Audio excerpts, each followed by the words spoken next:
It just doesn't work. Instead, you need to look at these 4 dimensions, and I've covered them. And what I'm going to give you now is just a way of diagramming it, because I want you to have a tool that's very, very easily used, very easily constructed.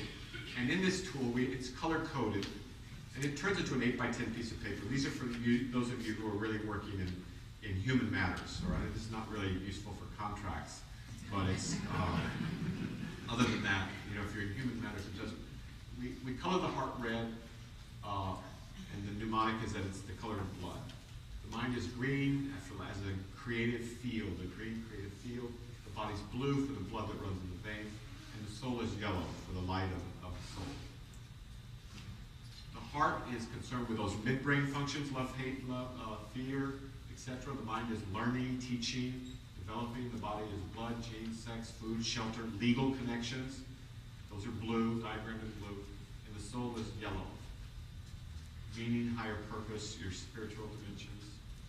And so, in the heart, you want to know, who do you love? Who loves you? Who's missing you? Who do you miss? In the mind, you want to know, in the dimension of mind, what are you learning? What are you teaching? What do you want to learn? Who's teaching you? Because if you're not teaching or learning, then you're missing a very important dimension of life. With regard to the body, we want to know the genetic dimensions, and we want to know the legal dimensions. You know, who are you legally married to, who are you legally responsible for. And with the soul, to whom or what is your soul connected? What are your passions? What matters to you? What do you value? And to the extent that you're comfortable, and the client is comfortable, and the courtroom is comfortable, also with a spiritual dimension,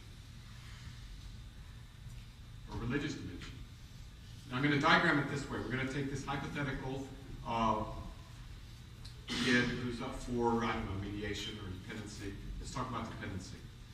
Hypothetical foster child. We want to know what to do. Okay, because he's been acting out, going to the donut store and stealing donuts or something. Okay. So, how can we map it? How many of you are familiar with this kind of map? This is like a family, it's like a genogram. And if you aren't familiar, actually it's a very common and easily accessible way of diagramming families. The males are in squares, females are in circles. The index person, in this case Bart Simpson, is in the double square. Okay? Parents are above, connected by a line. That means they're married. A line with kids dropping means they've had children together. In this case, they've had 3 children, a boy, a girl, and another little girl. That's the basic structure. Every one of your social workers should know how to do this.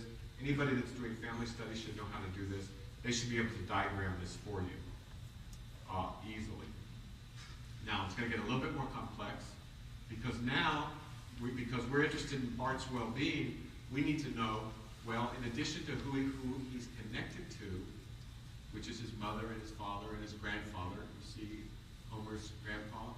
And then this is Marge. And who are those two? Selma and... So I know what time you get home from work and what you watch when you get there. Okay. All right, so this is basically the diagramming process. It's simple, it's easy, and there's a lot of technology on the internet to do it by computer if you wanted to. So let's take it a 36-year-old single mom who's wondering whether or not she can take care of a 15-year-old boy. In this case, Lily, 36 years old, right in the middle. So you see her? This is the boy, Brandon, that she's worried about. He's 15. She has a heart, mind, body, and soul connection with him. She has a soul connection and a heart connection with a 34-year-old friend, Letitia. A soul and heart connection with Roberta, and a soul, mind, and heart connection with Carol. And she has a mind and soul connection with a Michael, who was her divorce coach and is also a counselor.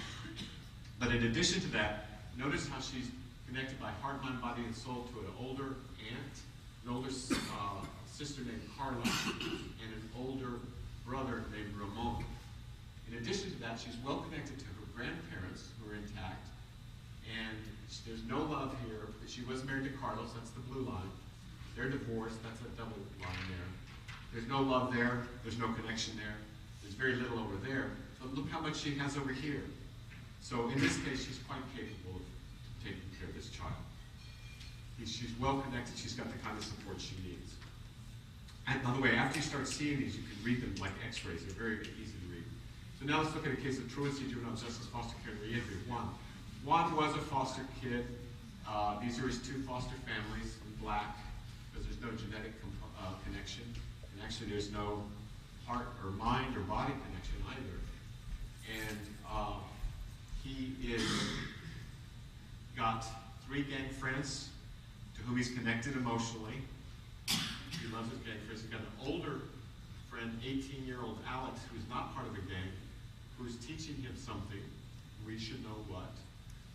And he's got a couple of siblings that he's heart, mind, heart, body, and in this case, he teaches his 15-year-old brother something. He's teaching him.